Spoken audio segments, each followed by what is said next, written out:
dans une chez vous d'ailleurs au niveau de l'estade il y avait plus de je sais pas 60 et quelques mille 70 000 personnes. Est-ce que c'est pas ça qui fait mal à la gorge? Il faut magnifier la qualité de cette équipe-là et la victoire de cette équipe.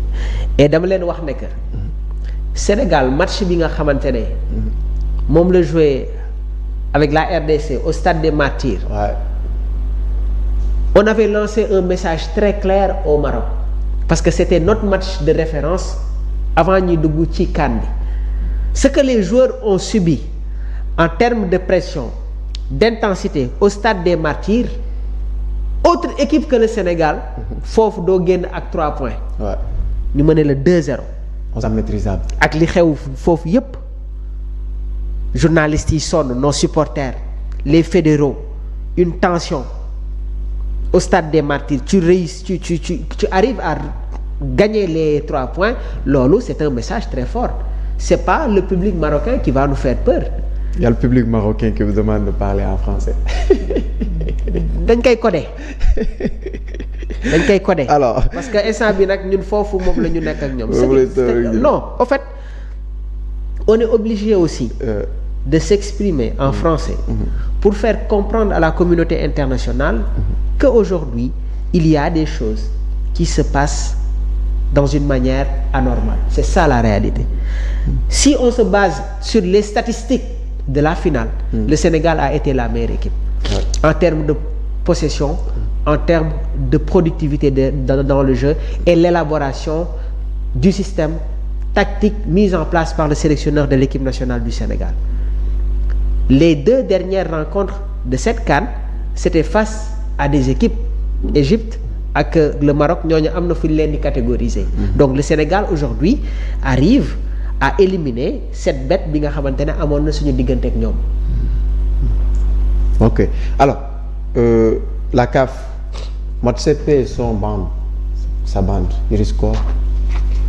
Comme ni ma la ko waxee sànq. Est-ce que j'ai vu des... Tu vas m'excuser parce qu'aujourd'hui... Il n'y a pas de souci, je comprends. J'ai vu des pétitions sur l'internet, j'ai vu des dirigeants qui demandent, des personnes très bien calibrées qui demandent à ce que Motsepe soit destitué de son poste et tout. Mais je voudrais juste aussi faire la part des choses entre Motsepe et Issa Hayatou. Je pense qu'il s'appelle Issa Hayatou, l'ancien président. À l'époque, Issa Hayatou a fait face à Sepp Blatter. Issa Hayatou a fait face à Infantino. Parce que on lui imposait de faire en sorte que la CAN soit délocalisée par 4 ans. Et du moment où la CAN se joue en 2 ans, cela n'arrange pas les pays européens.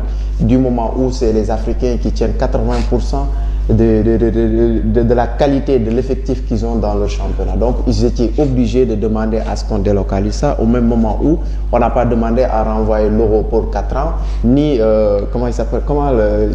Ligue, je sais pas, Ligue des Nations pour 4 ans, ni Copa pour 4 ans, ni Coupe Asie pour 4 ans, mais ils ont préféré demander à ce que Coupe d'Afrique des Nations soit délocalisée pour 4 ans. Donc ceci dit nettement que du moment où Motsepe accepte de faire ça, il travaille juste pour Infantino et non pour les Africains. Moi, je dirais plutôt que la FIFA dafa bàyyi CAF def lu ko neex. J'ai pas compris. Ah oui, mais Djibi lu xew ci finale bi yëpp on l'a vu à 48 heures de la finale nga gis le président de la FIFA dem rencontrer les autorités marocaines. Pourquoi il ne l'a pas fait avec le Sénégal? Brahim Diaz raté penalty bi gis nañu le comportement de Infantino. Si bi ñu waree joxe trophée bi mais les images parlent moo tax sànq ma ne la Djibi lu ne fàng kenn du ko jeex tey jii nag l'arbitre l'Afrique ou bien certains dirigeants africains ne doivent pas accepter qu'ils soient aiguillonnés par des personnalités yi nga xamante ne amaana tey jii ñoom ñoo nekk ci kaw loolu la ñu warul nangu. Loolu la ñu warul nangu Djibi. Donc vous cautionnez ce que Samuel Eto'o a dit, faire bloc. Ouais, mais essayer de changer les... l'Africafoot, Samuel Eto'o a lancé un message ci biir CAN bi moo tax nga gis ne que sanction yi ci fédération camerounaise de football si la njëkk a dal Algérie am na lu ñu waxoon tey jii résultat baa ngi nii. Ouais. Maintenant aujourd'hui c'est le Sénégal et les autres pays lan moo tax tey jii nii le jury disciplinaire de la CAF wala certains membres ñi ngi évoqué ne que il doit y avoir une procédure envers le président de la fédération sénégalaise de football mais oui parce que dans ce combat là nag il y a des pays yi nga xamante ne ñoom ñoo ci gën a fës muy Sénégal parce que li nga xamante ne def nañ ko non beneen pays sañuñu ko def parce que au niveau de la confédération comme ni ma la ko waxee sànq en termes de répartition dafa am un décalage énorme donc ñenn ñi ils vont pas parler parce que suñ ko defee leur poste c'est menacé xoolal le Djiboutien bi nga xamante ne il avait fait une réaction Amat amee xoolal nee na moom bokku si ñu bëgg ko si dugal moo tax ma ne la état Sénégal li nga xamante ne moom la ñuy évoqué nii mooy mbirum corruption bi dañ ko dem xool parce que lii c'est pas la première fois et le Sénégal a toujours été victime lors des Jeux olympiques qu'est-ce qui s'est passé bi Maroc di jouer ak Argentine la rencontre a été interrompue pendant presque 2 heures. Est-ce qu'il y a eu des sanctions après maa ngi lay wax sànq ne la le Sénégal a toujours été victime contre le Nigeria la rencontre a été interrompue ñu gis tey jii nii la présence de chevaux dans le stade lors de la Coupe d'Afrique des Nations 2004 face à la Tunisie la génération des Trabelsi les Dos Santos bi ñuy gagné 1-0 qu'est-ce qui s'est passé bi ñuy joué contre Égypte avec leur belle génération ñoom Abou Treika les Osni les Ahmed Hassan les Wael Ngoma les El Hadri Mohamed Zidane Amr Zaki Mido qu'est-ce qui s'est passé Mohamed Zidane c'est après ouais. Qu'est-ce qui s'est passé les Abou Treika le Sénégal a toujours donc il fallait que ça cesse et man gëm naa ne que si c'était à refaire Pape Thiaw allait le faire encore Argentine joué na fi Lionel Messi a dit aux joueurs de rentrer dans les vestiaires parce qu'aujourd'hui il y avait des choses qui se passaient au niveau des gradins au niveau des...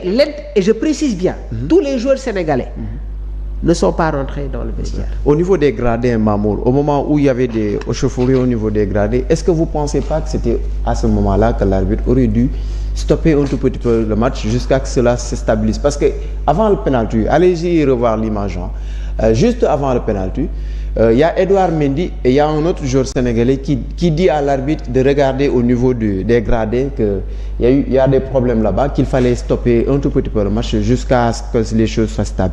Mais à aucun moment l'arbitre n'a voulu écouter ce que les gens étaient en train de le prévenir. En fait, il faut aller juste pour revoir cette image. Est-ce que l'erreur arbitrage aussi, hormis le fait d'avoir ne pas accorder, ne pas vouloir consulter la VAR, est-ce que l'erreur arbitrale n'est pas aussi manifeste sur tous les compartiments et bizarrement la CAF dédouane l'arbitre? Et tu sais Djibi xam nga ñun dañuy yar ci ay valeurs maanaam dara bu mu tax nga jaay sa ngor xaw ma ndax yaa ngi may dégg.